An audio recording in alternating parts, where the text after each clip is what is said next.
Hey, good evening, Facebook family. Welcome to another episode of Post Daily Dose with me, your trusted parenting advisor, faithful guide and servant on the healing journey.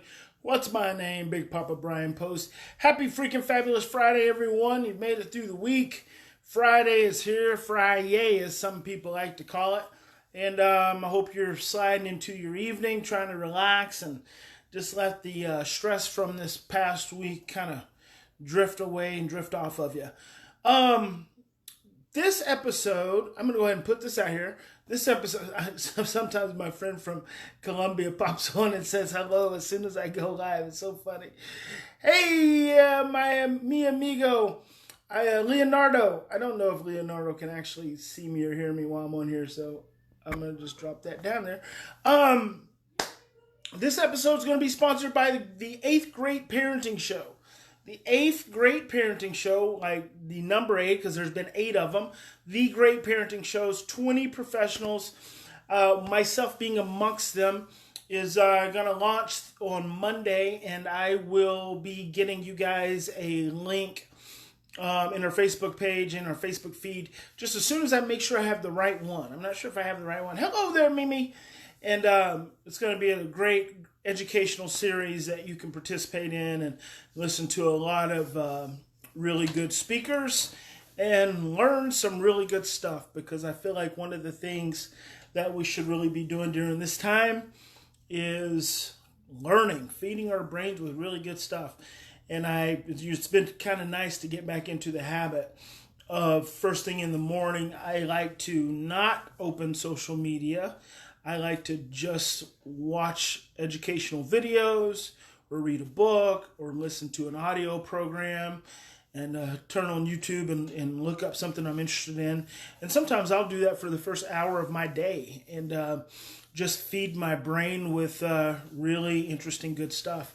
So I wanted to talk to my married post couples this evening because I had a situation come up with a couple earlier this week. I think it was Wednesday, actually, because we set some homework assignments to check in with them next Wednesday.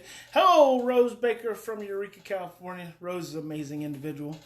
But they're a younger couple, and this is not the first time this has happened. So we're getting into doing this virtual coaching thing, of course. And it is not my preference. I do not prefer to spend my time with the families that I serve, talking to them virtually. I prefer to be in person. I enjoy the energy exchange, especially when I've got to be on, and my responsibility is to serve them. So I like to do that. But I'm still pretty perceptive, even when it's virtually, and even talking to someone on the phone. But hello there, Angela. And Angela says, hi to Rose. So we were about 10 minutes, maybe 5 minutes, and the mom, dad there, teenagers popping in and out. And I just asked mom and dad, when was the last time you had sex? And I said, how often do you guys have sex? And dad said, and this isn't R-rated, but, if you have small children, it's up to you. He said about once a year. And mom's like, no, not once a year. And dad was like, yep, once a year.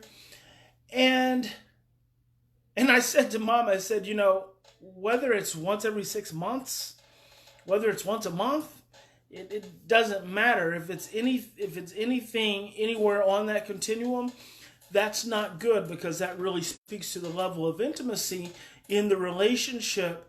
And the relationship of the mom and dad forms the foundation of the relationship of emotional security and intimacy in the home. And I can't tell you how many parents I work with where their marital relationship has collapsed. And so the marital relationship, especially the intimate relationship, has collapsed. And then what they try to do in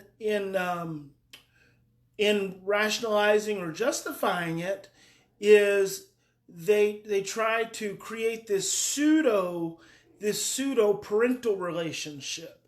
So the intimate marital relationship collapses. They try to create this pseudo parental relationship, and that's kind of how they will approach the family. Well, that's a very fragile foundation, because that marital relationship, and it doesn't always have to be sexual. It doesn't always have to mean having sex.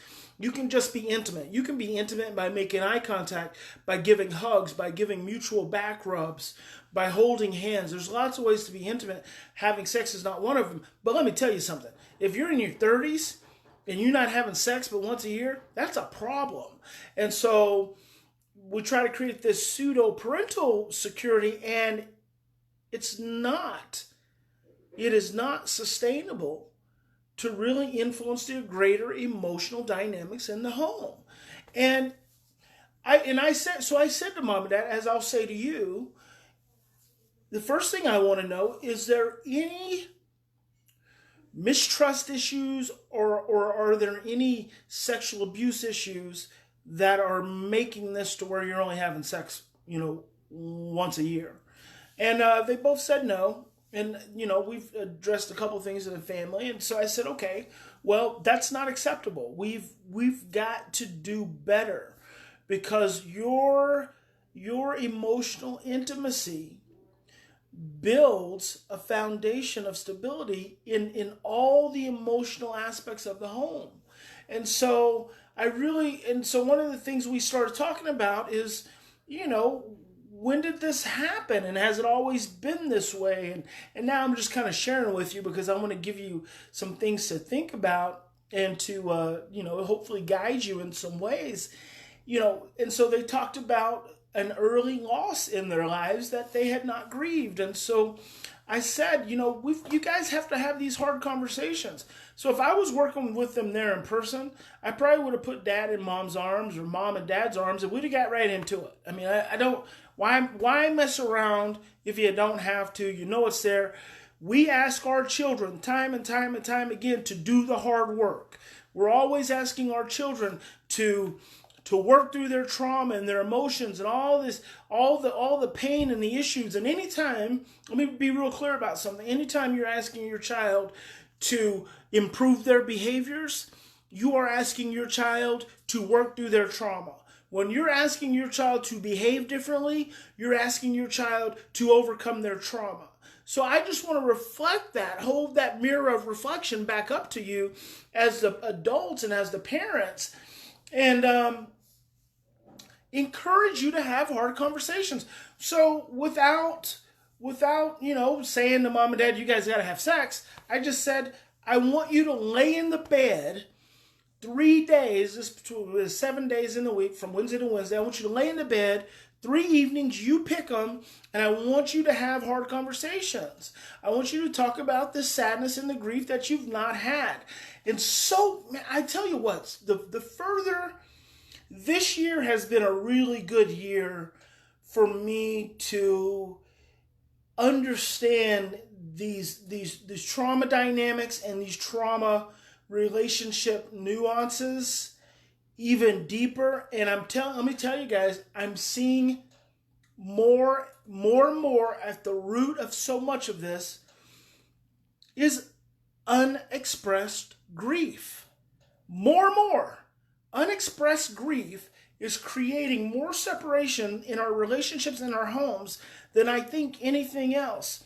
And you guys, what was it, last week? I told you about the mom. I think I told you about the mom and the teenage daughter and the assignment that I gave the mom. And within 3 days, Mom was having breakthroughs with her daughter.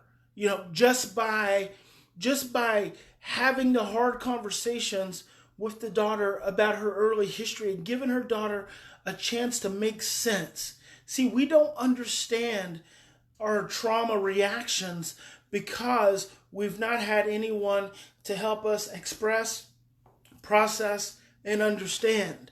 And until you have someone help you to express, process, and understand your trauma reactions, you're not going to be able to make real conscious sense. And it's going to continue to impact you and influence you. So with this particular couple, I just said to them, look, I want you to have three evenings of just hard conversation. I want you guys to get vulnerable with one another. That's just like the first step. And then then two evenings, I said, I just want you to lay in bed and just relax. Laugh. Don't talk about anything serious. Just do something. Begin to reestablish the imprints of intimacy. Because if you go that long, listen, I want you to hear me on this. If you go that long without intimacy, without touch, without affection and eye contact, with laughter together and hand holding and all of that good stuff, if you go that long, by the time you decide to want to try to get frisky, it's going to feel so uncomfortable. It's going to feel so uncomfortable, and you're going to be so uneasy. It's probably either not going to happen, or it's not going to be a very good experience. And I told the mom and dad, I said, look, here's my goal for you guys. My goal is to get you from having sex once a year to at least once a week. So that's the goal we're working on. That's what I'm going to be working them into, but I have to start slowly. And I did encourage some mutual back rubs. What I'll encourage next, just in case you want to know kind of how I operate, what I'll encourage next is that they spend some time in the bed naked, just touching each other, not having sex, just touching each other, reestablishing intimacy. And from there, because when you go long periods of time without touch, your body starts to become immune to the expression of touch. So the expression of touch actually starts to become more stress-inducing than stress calming. And so you have to work yourself into that process, into that comfort level. So that's what I'll be doing. So just wanted to share. I don't usually talk directly to my married couples, and so I really want to press up on you, especially during this time when you have so much time together. Do start making some concerted efforts for intimacy. Get your butts out of the house in the morning or in the evening. Go for a walk, hold hands, and talk, and don't argue. Right? Just at the most basic level. Start reestablishing intimacy in your relationship, because it is so important to the foundation of intimacy and emotional connection in your home. And it is definitely important to helping your children work through their trauma. Because if you can't work through your discomfort, how can we expect them to be able to work through theirs? And so for my single parents, I'll talk about this again. The importance of you taking care of yourself, the importance of you doing things that are oxytocin producing, getting massage, getting some touch, having some laughter, spending time with close friends and connections, and getting that support. But primarily, this is for my married couples. So that's all, guys. Happy freaking fabulous Friday. I'm going to relax. I've kind of been grinding pretty hard the last 3 days, and I'm actually kind of tired. But this whole diet, food change thing, and I never look at it as a diet. I never talk about losing weight. I program myself to think about it as releasing, and I got some pounds I need to release. But it's really been jacking with my energy. But it's all good. In any given situation, we always have two choices. We can continue to react from our same blueprints of stress, fear, and overwhelm, or we can stop, we can slow down, take 3 to 10 deep breaths, and choose love. I hope you will choose love as often as possible, and in the moments when you can't, I hope you will return to it. God bless you. Big Papa loves you. Have a fantastic evening, and have a great weekend. We'll see you Monday.